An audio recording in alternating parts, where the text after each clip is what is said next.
أعوذ بالله من الشيطان الرجيم بسم الله الرحمن الرحيم وصلى اللهم على سيدنا محمد وآله الطيبين الطاهرين وصحبه الأخيار المنتجبين وعلى جميع الأنبياء والمرسلين.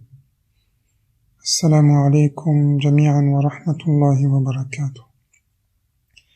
أعوذ بالله من الشيطان الرجيم بسم الله الرحمن الرحيم. فمن كان يرجو لقاء ربه فليعمل عملا صالحا ولا يشرك بعبادة ربه أحدا. صدق الله العلي العظيم. Mes frères et sœurs, nous nous étions arrêtés hier à la notion d'ikhlas. Et nous avions vu à quel point l'ikhlas, la pureté dans l'intention, le fait que l'intention soit entièrement orientée vers Dieu et que notre cœur ne soit rempli que de Dieu et d'un désir d'aller vers lui et de retourner à lui, nous avions vu à quel point c'était là quelque chose de très difficile. Nous avions vu que ce qui s'opposait à cette intention pure et totale était l'associationnisme le plus subtil, le plus caché, ce qu'on appelle en arabe le shirk al-khafi. Et nous avions récité un hadith du prophète Muhammad sallallahu alayhi wa sallam que rapporte ici Khaja Nasir ad-Din al-Tusi et qui disait que l'intention qui associe à Dieu autre chose que Dieu était plus subtil, plus caché, plus difficile à percevoir que les pas d'une fourmi noire sur une roche qui ne donne aucun écho dans la nuit ténébreuse. Nous pouvons comprendre de ce hadith que l'intention de l'homme ne se saisit pas par les organes physiques, déjà. Si, quand le prophète dit que l'intention mélangée ressemble au mouvement d'une fourmi noire sur un roc qui ne donne pas d'écho dans une nuit ténébreuse, une des façons de comprendre ce hadith, c'est que, premièrement, on ne peut pas comprendre l'intention de quelqu'un à partir de ce qui est apparent. C'est pas possible. Tout comme une fourmi noire, dans ce contexte-là, ne se voit pas, ne se perçoit pas pour l'œil naturel qui est le nôtre, les mauvaises intentions ne peuvent pas non plus se percevoir par les organes sensoriels.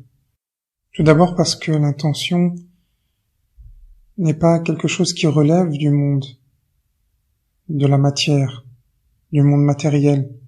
C'est quelque chose qui relève du monde spirituel. C'est donc quelque chose qui est de ce qu'on appelle alam al-ghaib. Alam al-ghaib. Pour moi, l'intention d'un individu est toujours ce que le Coran appelle alam al-ghaib. Al-ghaib, dans la terminologie coranique, est ce qui est en opposition avec alamul shahada, alamul ghaib et wa shahada. Le Coran oppose les deux, c'est-à-dire ce qui n'est pas visible, le monde de l'invisible, s'oppose au monde de ce qui se perçoit par l'essence, ce qui se voit. Mais cela ne veut pas dire que alamul ghaib ne se perçoit pas du tout. Ce qui n'est pas visible pour un sens peut être visible pour un autre sens. C'est pour ça que le prophète dit, peut-être, en tout cas, ça peut être une explication. C'est pour ça peut être pour cette raison que le prophète Muhammad sallallahu alayhi wa sallam compare l'intention mélangée, l'intention teinte d'associationnisme, qu'il la compare au mouvement d'une fourmi de la sorte. Parce qu'en réalité, c'est avec d'autres moyens que ceux de l'œil. En réalité, c'est avec le moyen du cœur. Même l'intention que je perçois ou que je crois percevoir chez les gens dans leurs actions sont souvent des intentions que je rapporte à ma propre personnalité. il y a des cadres de réflexion qui sont très généraux et qui permettent effectivement de rapporter les intentions des gens aux nôtres. Il y a effectivement tout un tas de situations pour lesquelles le commun des gens ne diffère pas. Nous ne sommes pas différents. Lorsque nous mangeons dans l'intention de satisfaire notre faim. Lorsque nous étudions, nous le faisons dans l'intention d'étancher notre soif de connaissance. Le cadre général qui permet de déterminer l'intention de chaque individu peut être posé de la sorte. Mais en réalité, derrière cette intention, qui est commune, qui est une intention première, il y a une intention seconde, voire parfois une intention troisième, une quatrième, une cinquième, une dixième. Il y a une multitude d'intentions et de sous-intentions. On ne sait pas vraiment. Ce qui n'est pas visible pour un sens peut être visible pour un autre sens. C'est pour ça que le prophète dit, peut-être, en tout cas, ça peut être une explication. C'est pour ça peut être pour cette raison que le prophète Mohammed sallallahu alayhi wa sallam compare l'intention mélangée, l'intention teinte d'associationnisme, qu'il la compare au mouvement d'une fourmi de la sorte. Parce qu'en réalité, c'est avec d'autres moyens que ceux de l'œil. En réalité, c'est avec le moyen du cœur. Même l'intention que je perçois ou que je crois percevoir chez les gens dans leurs actions sont souvent des intentions que je rapporte à ma propre personnalité. Il y a des cadres de réflexion qui sont très généraux et qui permettent effectivement de rapporter les intentions des gens aux nôtres. Il y a effectivement tout un tas de situations pour lesquelles le commun des gens ne diffère pas. Nous ne sommes pas différents. Lorsque nous mangeons dans l'intention de satisfaire notre faim. Lorsque nous étudions, nous le faisons dans l'intention d'étancher notre soif de connaissance. Le cadre général qui permet de déterminer l'intention de chaque individu peut être posé de la sorte. Mais en réalité, derrière cette intention, qui est commune, qui est une intention première, il y a une intention seconde, voire parfois une intention troisième, une quatrième, une cinquième, une dixième. Il y a une multitude d'intentions et de sous-intentions. On ne sait pas vraiment. Il est très difficile de pouvoir s'arrêter et de dire à un moment, oui, j'ai fait les choses pour cette raison, j'en suis sûr, pas pour une autre. Donc on peut manger parce qu'on a faim, et puis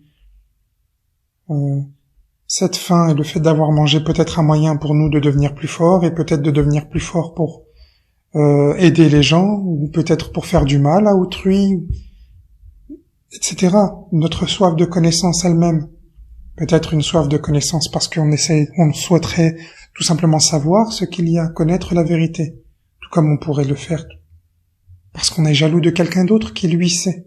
Nous voudrions prendre la place de quelqu'un d'autre. Et au final, toutes ces intentions, si jamais elles ne sont pas maîtrisées, si jamais on ne fait pas l'effort de les maîtriser au possible, est-ce qu'au final, nous ne souhaiterions pas nous-mêmes devenir Dieu? J'agis parce que je veux la place de Dieu. Je veux que les gens m'écoutent, je veux que les gens me regardent, je veux que les gens fassent ce que je dis. Et pour ça, on peut se servir de Dieu. On peut, à une certaine étape, à un certain niveau, à un certain degré de nous-mêmes, vouloir Dieu pour Dieu, parce qu'il est le puissant, le fort, le généreux, le miséricordieux, parce qu'il a les noms de majesté et les noms de beauté. Mais si on venait à creuser encore davantage, nous pourrions voir que même Dieu, nous le voulons pour nous. Même Dieu, nous le voulons pour nous, soit que nous voulions Dieu pour éviter un enfer ou pour un paradis, soit que nous voulions Dieu pour un paradis terrestre. Dans ce monde. Effectivement, il y a toujours le désir de Dieu pour Dieu. Ils sont très rares les gens qui font semblant à ce point. Mais la plupart du temps, on ne se rend pas compte de ce que les intentions qui motivent nos actions sont mélangées. Elles contiennent de l'amour pour Dieu et de l'amour de soi, parce qu'en définitive, ce n'est que de l'amour de soi, de l'amour propre, comme diraient certains philosophes. Que nous dit Dieu dans ce verset du Coran? Dans le verset que nous avons cité en introduction, Bismillah ar-Rahman ar-Rahim, فَمَنْ كَانَ يَرْجُو لِقَاءَ رَبِّهِ فَلْيَعْمَلْ عَمَلًا صَالِحًا وَلَا يُشْرِكْ بِعِبَادَةِ رَبِّهِ أَحَدًا. Dans ce saint verset, c'est tout le voyage vers Dieu qui est résumé. Tout le voyage est résumé en un verset. Celui qui a espoir de rencontrer son Seigneur, qui a espoir dans la rencontre, et donc par opposition, qui n'est pas désespéré de la rencontre de Dieu. Un des plus grands mots, c'est le désespoir de la rencontre de Dieu. Peut-être pouvons-nous croire que Dieu existe, ou une certaine manière, il peut y avoir une certaine manière de considérer l'existence de Dieu, comme beaucoup d'agnostiques ou même de théistes ou de déistes qui vont considérer peut-être qu'il y a une force, qu'il y a quelque chose qui dirige les choses,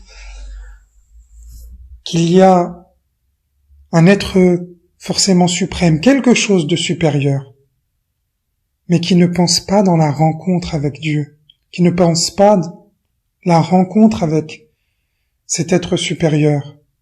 Ils sont en état de désespoir vis-à-vis de cette rencontre, par rapport à cette rencontre.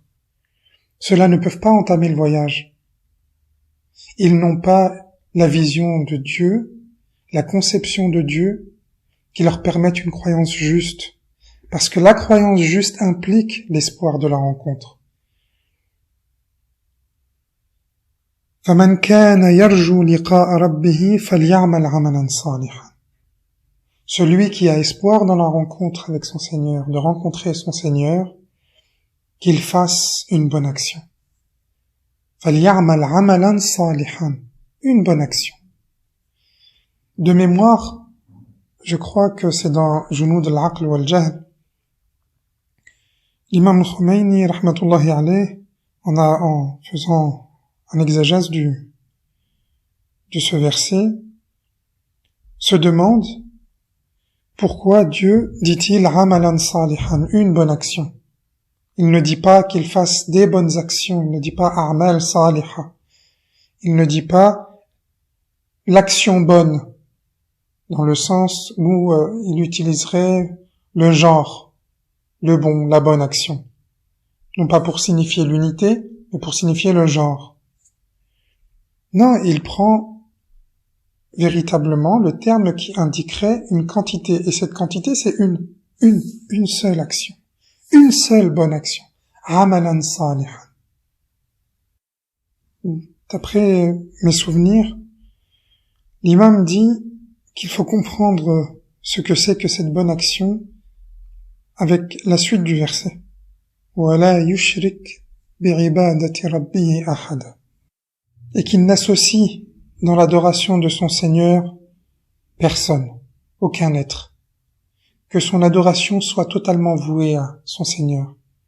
L'imam Khomeini dit que cette action, cette seule action, qui est censée manifester justement que nous espérions la rencontre de notre Seigneur, cette seule action bonne, c'est justement de ne pas associer à Dieu qui que ce soit dans notre adoration.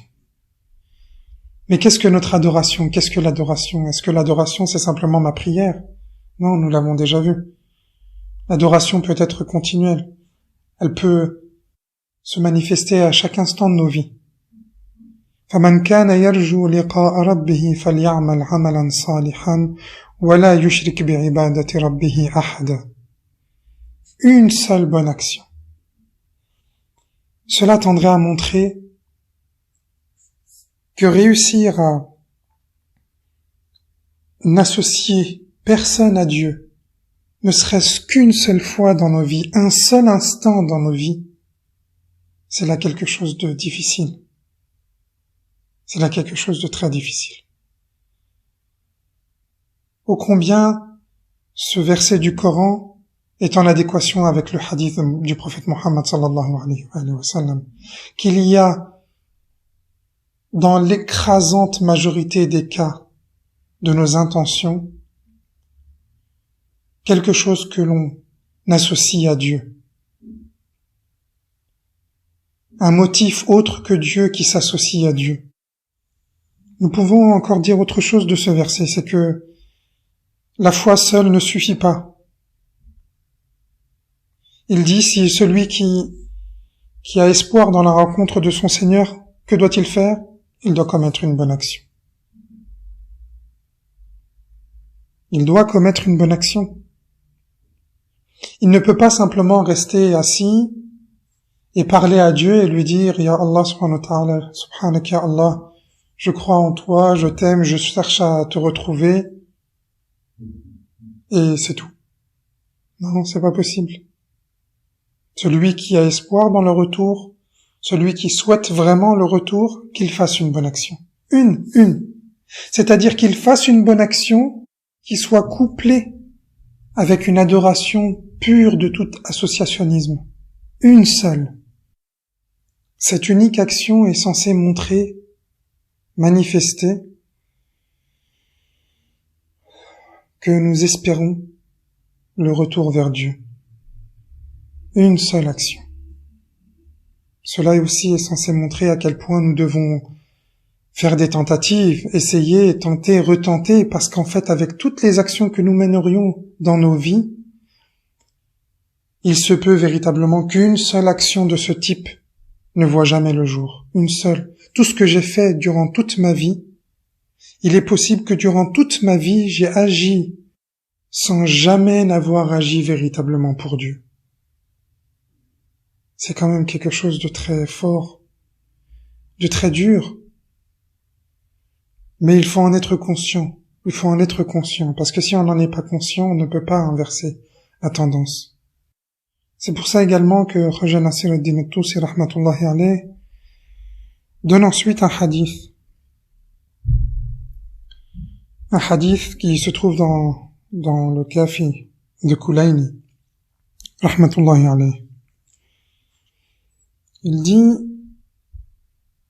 je ne sais pas si c'est le prophète Mohammed sallallahu alayhi wa sallam ou un des imams, mais tous les propos des imams reviennent à Mohammed sallallahu alayhi wa sallam.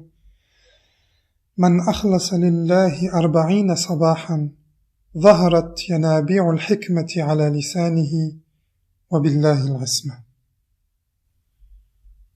Il nous est donc rapporté que le prophète Mohammed ou un des imams aurait dit, celui qui purifie son adoration entièrement à Dieu, consacre son adoration pleinement à Dieu, durant 4 matinées, alors apparaissent les sources de la sagesse sur sa langue. Et c'est par Dieu qu'il y a la protection. À comprendre ici la protection contre les maux, contre le mal qu'on commet nous-mêmes, l'isma, l'infaillibilité. C'est en Dieu que cette impeccabilité doit être recherchée. Mais ce hadith nous dit, pendant 40 matinées, au bout de 40 tentatives, au bout de 40 essais de purification, en essayant de sortir de notre cœur à l'aube toutes les impuretés, tout ce qui est autre que Dieu, tout ce qui associe à Dieu autre chose que lui, en essayant pendant 40 nuits, alors apparaît la sagesse sur notre langue. Il ne dit pas que nous avons atteint le degré de pureté d'intention, simplement que la sagesse atteint notre langue et donc notre cœur. Et si cette sagesse atteint notre langue, c'est parce qu'elle est manifestée du cœur. Mais ça ne veut pas dire que nous avons la pureté d'intention. Ça veut simplement dire que nous avons tenté de le faire pendant 40 jours, 40 matinées, seuls, que nous prions seuls, que personne ne nous voit, à l'aube, à l'abri des regards. Seul Dieu doit nous voir. Et ce qui nous atteint alors, au bout de 40 jours de pratique de ce genre, c'est simplement un état de sagesse. C'est-à-dire que nous avons purifié jusqu'à un certain point nos cœurs. Et c'est cela, al-qalb as-salim. Al-qalb as-salim, le cœur qui est propre, qui peut entamer le voyage, qui peut commencer à entamer le voyage. C'est le cœur qui nous permet de voir les choses d'une certaine manière, d'un certain point de vue, de ne pas les regarder sous l'angle qui nous fait toujours voir chez les autres le mal, chez les autres le défaut, chez les autres ce qui ne nous permet pas d'avancer, mais déjà qui nous donne la sagesse de regarder dans notre intérieur, dans notre fond à nous, pour entamer le voyage. Entamer le voyage, c'est entamer le voyage à partir de notre fond à nous, de notre intérieur à nous, de constater ce qui ne convient pas chez nous, en nous. C'est pour ça que l'apparition de cette sagesse sur notre langue et dans nos cœurs doit nous amener à la considération suivante. Le sage, lorsqu'il sait qu'il a un voyage à faire, il s'assure qu'il a tout ce dont il a besoin pour engager le voyage, qu'il ne va manquer de rien pour son voyage, qu'il aura toutes les provisions nécessaires pour le voyage. Et ces provisions, ce sont les 6 degrés, et c'est la première étape dont nous avons parlé. C'est l'étape des provisions, c'est l'étape du moteur qui permet le voyage, la foi, l'affermissement de la foi, l'intention de s'orienter, la droiture dans l'intention, et finalement, la pureté de l'intention. Mais ce qu'il fait également, le sage, c'est qu'il pense à tout ce qui pourrait nuire au voyage indépendamment des provisions, ce qui pourrait ralentir son mouvement, voire même arrêter son mouvement. Et c'est ce que nous commencerons à avoir demain, Inch'Allah, si Dieu veut, si Dieu nous prête vie. Demandons à Dieu, donc, qu'il nous permette de faire les provisions nécessaires pour entamer notre voyage vers lui, qu'il nous donne la foi, qu'il raffermisse notre foi, qu'il nous donne l'intention qui convient et qu'il fasse que nous soyons parmi les gens droits et parmi les gens aux intentions pures. Ya Allah, purifie nos intentions bihaqqi Muhammadin wa ali Muhammad wa salli Allahumma ala Sayyidina Muhammad wa alihi at-tahirin.